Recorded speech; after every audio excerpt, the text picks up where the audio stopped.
আজ ব্রেকফাস্টে বানাচ্ছিলাম ঘুগনি। মুড়ি খাওয়ার প্ল্যান ছিল, কিন্তু হঠাৎ করে হয়ে গেল ওটা লুচিতে শিফট। কিন্তু ময়দা শেষ। ময়দা আনতে গিয়ে মাছের দোকানে হানা দিয়েছি, অনেক মাছ কিনেছি, পরে দেখাচ্ছি। কিন্তু আমি যে এত ভালো ঘুগনি বানাতে পারি আমি নিজেও বিশ্বাস করতে পারছি না। সকালের এই ছিল ব্রেকফাস্ট, আর ঘুগনিটা বেস্ট টেস্ট হয়েছিল। মিষ্টি কুমড়া হয় নাই? না কুমড়া নাই, ওই নরম ডাটাটা কাটবো। এই 4টে ফুল আছে গো। ও কাকিমা, হ্যাঁ এই কুমড়া ধরবে কিন্তু। ফুল আছে? বাহ, প্রচুর ফুল হবে। সত্যি যখন গেছো আরেকটু আগে যাবো তো, একটা গামলা পড়ছে আমাদের। ভয় দেখাও কেন করে হঠাৎ করে কি হলো? এই তুমি দেখে, এই দিকে একটা ফুল আছে, বাম দিকে।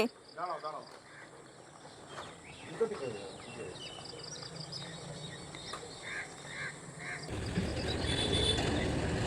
নরম নরম ডাল। উর্বর মাটি, এই জন্য করলাম ওটাকে। তুমি নিয়ে এলে তরকারিতে দিয়ে দিতাম।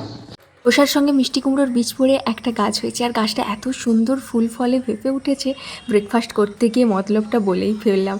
আর সেই সঙ্গে আজকের মেনুতে ছিল মাছের টক, ইলিশের লেজার ভর্তা, কুমড়ো ফুলের সেই আনা কুমড়ো ফুলের ভাজা, আর উচ্ছে আলু দিয়ে মাছের তেল দিয়ে তরকারি, আর সেই সঙ্গে কুমড়ো পাতায় ভরে চিংড়ির পাতুরি। বেলা পর্যন্ত পেট ভরে খেয়ে বেরিয়ে পড়েছি এই রোদ্দুরে। এরপরও কি তোমার মনে হয় না বরকে একটা এসি গাড়ি কিনে দেওয়া উচিত ফোর-হুইলার? প্রচণ্ড জ্যাম থেকে উদ্ধার হয়ে পৌঁছলাম ক্যাফে টেরাকোটাতে। আর সাঁজা সাপারের প্রোগ্রাম ছিল, বাকি বিকেলটা ওখানেই কাটালাম। तो हाय, मेरा नाम राहुल गुजैन है और आज हम इस साझा सफर 9.0 में सब एक साथ जुड़े हुए हैं। मैं आप सबको ये बताना चाहता हूँ कि ये जो साझा सफर है इसके साथ जुड़कर मुझे एक खास नाम मिला है, जिसका नाम है बुलंद आवाज। और उस बुलंद आवाज के साथ मैं आज इस साझा सफर 9.0 ओपन माइक को स्टार्ट करता हूँ। एट फर्स्ट मैं इस कैफे के ऑनर को बुलाना चाहूंगा फेलिसिटेशन के लिए, तो जोरदार तालियों के साथ उनका स्वागत करें। Once again, thank you so much for giving us this space. आपका बहुत सपोर्ट रहा है and this is a small और एक मोमेंटो है आपके इसमें ऐड करने के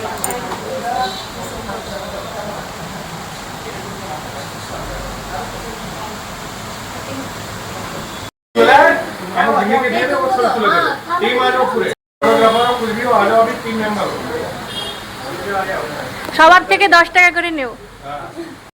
কিছু বলো।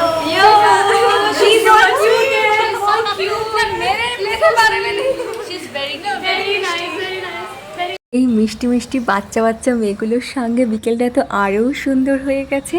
আর ফেরার পথে খানিকটা নতুন জিনিস ট্রাই করলাম, নতুন নয় গ্রাম্য জিনিস, আবার দাম দিয়ে কিনলাম। বাপরে বাপ, দাম দিতে গিয়ে পুরো পকেট ফাঁকা হয়ে যাবে এমনই অবস্থা। চলুন বাড়ি ফিরি, আর আমার তো ফেরার পালা হয়েই গেল। চলুন বাড়ি যাই, সময় শেষ। চলে যাচ্ছি তো, তাই পুরো শহরের মন খারাপ। এক্ষুনি অঝরে বৃষ্টি হয়ে গেল।